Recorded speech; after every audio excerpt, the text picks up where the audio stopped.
Question की statement जो है वो हमें कह रही है कि आपने एक नंबर इनपुट लेना है यूज़र से और उसको बताना है वापस हमने कि इस नंबर में आपने जो इनपुट किया है उसमें टोटल नंबर ऑफ़ डिजिट्स कितने हैं। तो इसके एल्गोरिदम को जिस तरह से हमने रन करना है उसका क्या एक कॉन्सेप्ट है वो हम यहाँ पे देख लेते हैं। अब ये एक कोई लंबी सी बात लिखी हुई है, इस पे मैंने 10 मिनट लगा के इसको लिखा है, इन 3 लाइनों को पता नहीं और इसकी आपको इधर से समझ भी नहीं आनी, गजब बेइज्जती है। लेकिन फिर भी हम ना यहाँ से देख लेते हैं, फिर नेक्स्ट पे हम इसकी एक्सप्लेनेशन भी देख लेंगे स्टेप बाय स्टेप। यहाँ पे क्या लिखा हुआ है कि इसमें लिखा है कि अगर जो नंबर इनपुट हुआ है उसको हम कह देते हैं कि वो n है, कोई भी वेरिएबल है उसका नाम n है, उसमें वो हम कर देते हैं स्टोर, हम उसको उसके इक्वल रख लेते हैं। और एक और वेरिएबल है जिसका नाम हम रख देते हैं x और उसकी जो इनिशियल वैल्यू है वो है 1। और एक और वेरिएबल है उसका नाम है d से मुराद डिजिट्स, इसको हमने जस्ट d लिखा है। तो d जो है उसकी इनिशियल वैल्यू है 0 और फिर हमने देखना है कि जितनी देर तक वो जो x है जिसकी इनिशियल वैल्यू है 1, वो जितनी देर तक n से जो कि नंबर इनपुट हुआ है यूज़र से, जब तक उससे स्मॉलर देन है और इक्वल टू है, तब तक हमने एक आप समझ लें कि बार बार उसको करते रहना है, x को 10 के साथ मल्टीप्लाई करते रहना है और जो d है जिसकी इनिशियल वैल्यू 0 है उसको हमने उसमें एक का इंक्रीमेंट करता जाना है, एक उसके अंदर ऐड करते जाना है। इसकी अगर समझ आ गई है तो बहुत बढ़िया है, अगर नहीं आई तो अभी यहाँ पे आ जाती है। इसको हमने ना ये जो लिखा है इसको एक्सप्लेन करने से पहले यहाँ पे मैं एक आपको क्विक सा जो कॉन्सेप्ट है इसका वो देना चाहता हूँ। चलो भाई देखो अब मैं क्या करता हूँ। हम देख लेते हैं कि एक नंबर है 1, उसके बाद हम यहाँ पे एक और लिख लेते हैं, उसकी वैल्यू लिख देते हैं 1। और ये जो है ना ये नंबर है जो यूज़र ने इनपुट किया है और ये इसके अंदर डिजिट्स हैं जो कि 1 है। इसको हम कह देते हैं कि ये डिफ़ॉल्ट आप यहाँ से एक काम जो है ना उसको स्टार्ट कर दें। अब हमने क्या करना है कि ये वाला जो नंबर है ना इसको अगर हम 10 के साथ मल्टीप्लाई करते हैं इसको तो 10, अभी इसके अंदर डिजिट्स हो गए हैं 2 और 1 + 1 जो होता है ना वो होता है 2। उसके बाद हम यहाँ इसको दोबारा अगर 10 से मल्टीप्लाई करेंगे तो बन जाएगा 100 और इसके अंदर अब डिजिट्स जो हैं उनकी तादाद होगी है 3 और 2 + 1 = 3।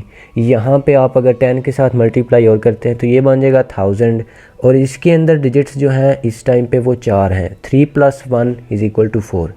तो यही जो है ना हमने एक सिंपल सा ये कॉन्सेप्ट है और इसको हम यही बात यहाँ पे भी लिखी हुई है, लेकिन हम यहाँ पे इसको इस जो एग्ज़ाम्पल है इसको टाइम सेव करने के लिए मैंने पहले इसको लिख दिया हुआ यहाँ पे। तो लेकिन हम इसको इसकी एक्सप्लेनेशन देख लेते हैं कि यहाँ पे ये हुआ क्या है। ये एक नंबर लिखा हुआ है, इसके अंदर 5 डिजिट्स हैं, ये हमने यहाँ पे देख के हमें तो पता चल गया, लेकिन हमने समझाना है कंप्यूटर को। यहाँ पे हमने क्या बोला था कि जो n है उसकी जो भी वैल्यू है, इस केस में हमने ये 10,000 लिखी है और x की वैल्यू जो है ना वो इनिशियली है 1 और इसके साथ ये हो गया कंपेयर। हमने देखा है कि 1 जो है क्या वो 10,000 से स्मॉलर देन है या इक्वल टू है, जी बिल्कुल है। ये अगर तो ये ठीक है तो d के अंदर जिसकी इनिशियल वैल्यू थी 0 उसके अंदर हमने बोला था कि हमने 1 का यहाँ पे इंक्रीमेंट कर देना, 0 + 1 = 1। उसके बाद हमने इसी जो x की वैल्यू है इसको ज़रब दिए है हमने 10 के साथ, तो वो बन जाएगा 1 × 10 = 10। तो ये हमने दोबारा इसके साथ इसको करना है कंपेयर। यहाँ पे हमने बोला था कि every time it is checked, check करने मतलब इसको करना है ना हमने कि स्मॉलर देन और इक्वल टू, इसी बात को चेक करना है x और n को। तो x जो है वो इंडीड 10,000 से स्मॉलर है, यानी कि ये ठीक है।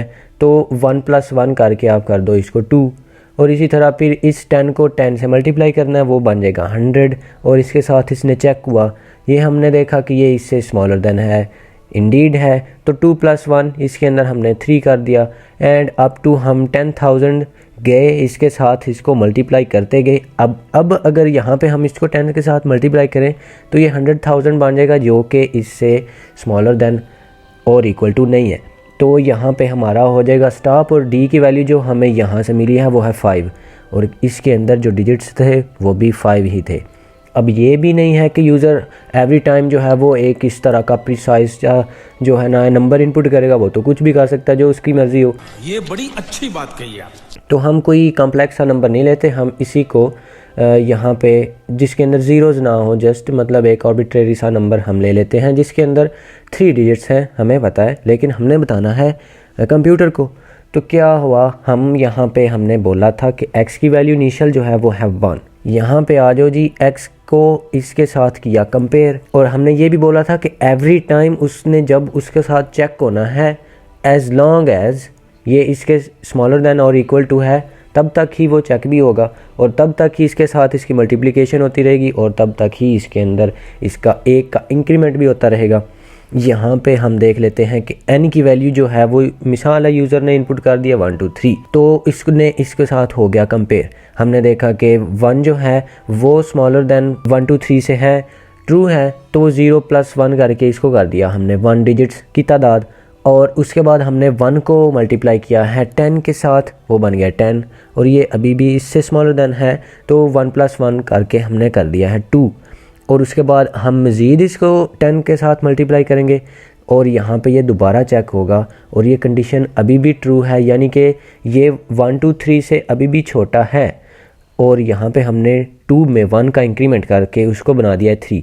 लेकिन अगर अभी हम यहाँ पे इस 100 को 10 के साथ मल्टीप्लाई करते हैं, इसने बन जाना है 1000, लेकिन जो 1000 है वो 123 से बड़ा होता है, ना ही वो उससे छोटा है ना ही वो उसके इक्वल है, बल्कि उससे बड़ा है।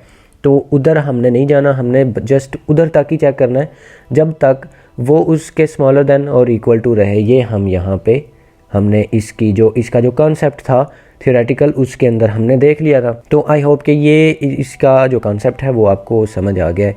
आप खुद अगर चाहें तो मज़ीद और एग्जांपल्स पेज पे लेके तो उसको इस तरह से रन कर सकते हैं, इस तरह आप उसको मल्टीप्लाई कर सकते हैं, उनको कंपेयर कर सकते हैं, और डिजिट के अंदर 1 का इंक्रीमेंट करते जाएं, हर जो उसका कंपैरिजन होगा उसके अंदर। अभी हम इसका एक अच्छे वाला सीख प्रोग्राम भी बना लेते हैं। यहाँ पे हमने कुछ चीज़ें जो है ना वो हमें चाहिए। सबसे पहले तो हमें एक इंटीजर चाहिए जिसके अंदर हमने वो वाला चीज़ जो है वो हमने स्टोर करनी है, जो मतलब यूज़र ने किया था हमको इनपुट। और एग्जैक्टली जैसे हमने यहाँ पे चीज़ें जिस तरह जितने वेरिएबल्स हमने यहाँ पे यूज़ किए हैं, मे बी उसे हमें एक आधा ज़्यादा भी करना पड़ जाए, लेकिन जो यहाँ पे इस बात का, इस सारी चीज़ का जो थियोरेटिकल का मकसद था वो ये था कि आपको इसका जो कॉन्सेप्ट है वो समझ आ जाए। तो यहाँ पे लेकिन हम इनके वो x और d उस तरह से नहीं लिखेंगे, हम यहाँ पे कॉम्प्रिहेंसिव से अच्छे से नेम लिखेंगे उसके वेरिएबल्स के, ताकि हमें उसका सेंस जो है वो बनता रहे। जो हमने x रखा था उसको हम रख लेते हैं सॉल्वर, और इनिशियल वैल्यू हमने इसकी रखी थी 1, यहाँ पे हमने उसके कॉन्सेप्ट में देखा था। और नेक्स्ट पे हम कर देते, जो d लिखा था उसको हम d नहीं, उसको हम डिजिट्स ही लिखते हैं। देख लेते हैं क्या चाहिए होगा, लेकिन यहाँ तक हम कर देते हैं इसको एंटर ए नंबर, और इसको कर देते हैं स्कैनफ, और स्टोर हमने इसको करना है n के अंदर। और अभी हमने इनपुट ले लिया है यूज़र से, और हमें जो है ना वो उसका नंबर जो भी उसने इनपुट किया था वो हमें मिल गया। अब हमने क्या करना है, हमने इसका एक लूप चला सकते हैं, हम वाइल के साथ हम बना लेते हैं। हमने क्या इधर थ्योरी में हमने लिखा था, हमने देखा था कि जब तक x जो है वो स्मॉलर देन और इक्वल टू रहता है n से, बाद की बात बाद में देखते हैं। इसको हम x को चूँकि हमने सॉल्वर रख दिया, तो सॉल्वर लेस देन और इक्वल टू n, इसके अंदर स्पेसेस दे देते हैं। और यहाँ पे हमने क्या करना है, हमारा जो यहाँ पे लिखा था, हमने लिखा था कि इसने जब भी इसके साथ होना ना चेक, ये इस कॉमा से यहाँ ये जो कॉमा है इसका मतलब ये ही है कि वाइल सॉल्वर लेस देन और इक्वल टू n। उसके बाद हमने क्या लिखा था कि x जो है वो मल्टीप्लाई होगा 10 के साथ, और d के अंदर 1 का इंक्रीमेंट होगा। तो यहाँ पे x को चूँकि हम सॉल्वर कह चुके हैं, तो इसको हमने बोला है कि इसने मल्टीप्लाई हो जाना है 10 के साथ, और यहाँ पे हम जो डिजिट है ना उसमें एक का इंक्रीमेंट कर देंगे, दैट्स इट। इसके बाद हमने क्या करना है, हमें यहाँ पे हमने लिखना है कि टोटल नंबर नहीं, टोटल डिजिट्स, और यहाँ पे हम इसका परसेंटेज d इसको इंडिकेट भी तो करवाना है, तो उसके बाद हम कर देते हैं डिजिट और इसको कर देना है टर्मिनेट याद से। अभी हम इसको कर देते हैं रन, थोड़ा बाहर निकल आए इससे और इसको करते हैं रन। क्या कहता है ये 1 2 3 इतने ज़्यादा डिजिट्स।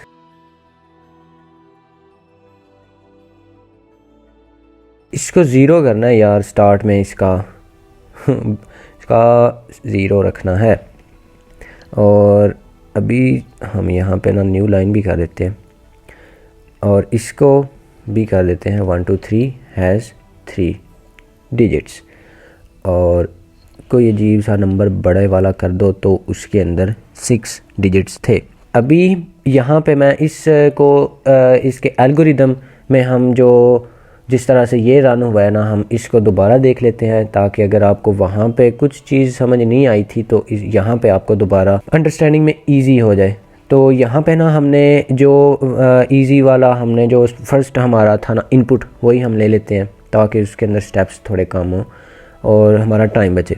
यहाँ पे हमने बोला है कि सॉल्वर जब तक इस n से छोटा है ना, n की वैल्यू जो है वो है, यहाँ पे लिख भी देते हैं, वो है 1 2 3। सॉल्वर की वैल्यू जो है ना वो है 1 इनिशियली, और जब तक ये इससे स्मॉलर देन रहता है जो कि अभी ट्रू है, तो ये वाले जो काम है ना आप इनको निपटाएं।